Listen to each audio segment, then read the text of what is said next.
Komiði sæl. Í þessu myndskeiði ætla ég að sýna ykkur hvernig við getum unnið áfram með hlut eftir hann kemur úr prentun. Og þarna erum við að horfa á hann Tobba verða til á 3 klukkutímum eða svo. Við sjáum það hjálparefnið sem ég talaði um í síðasta myndskeiði, það er þarna að myndast framan á.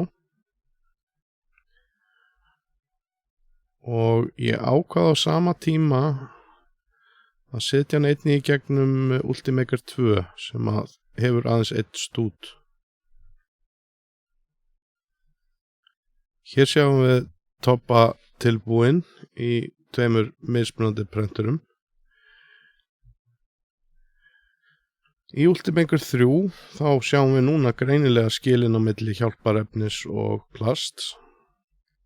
En í Ultimaker 2 verður hjálparefni til úr sama efni.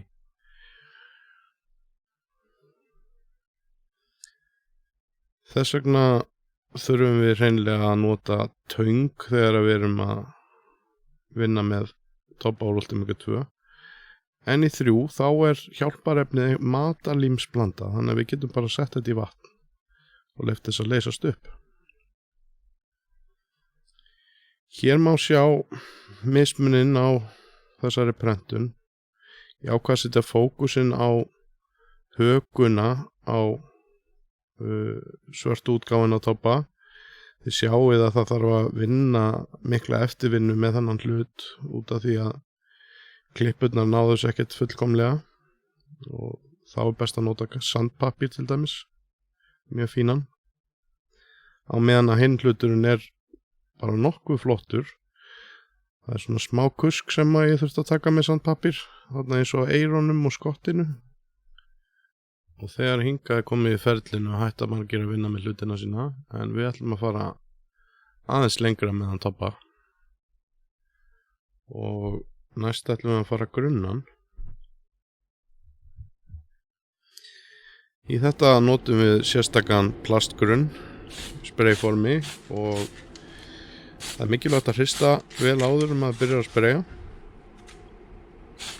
Einnig má maður ekki fara á nálagt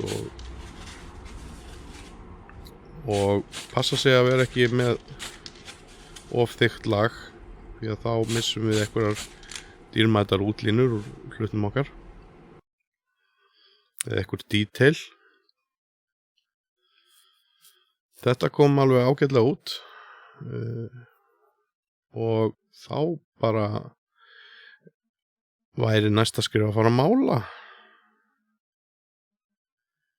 Þegar maður er að mála svona hlut þá er hægt að nota til dæmis akrylliti og ég er nú svo sem engin sérfræðingur í því að mála svona hluti, en það sem ég veit er að það er yfirleitt mælt með því að við þynnum frekar málinguna heldur en ekki, og það gerði ég og fór frekar 2 umferðir með hvítum til að byrja með.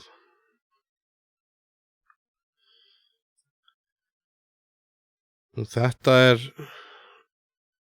er ég að nota sérstaka módelliti, en hvaða akrylitir sem eru myndu alveg ganga upp. Þarna er ég að vinna í beininu og síðan er það fínvinnan með augun og augabrúnir.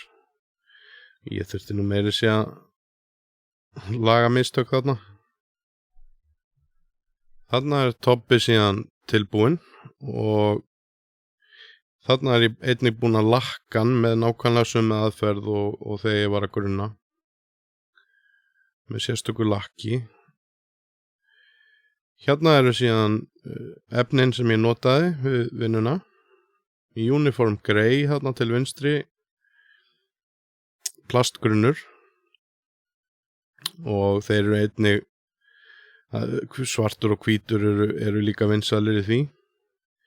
Í miðunni eru þessi módellitir sem ég keypti. Þetta eru akrylitir, en hvaða akrylitir sem ætti að virka. Bara prófa sig áfram með þá og passa sig að þynna þá ef þeir eru mjög þykkir.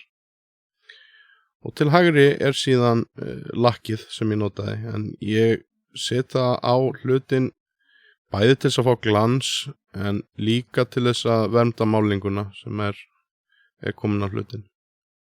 Ég hvet ykkur bara endilega til þess að prófa. Takk fyrir áheyrnina.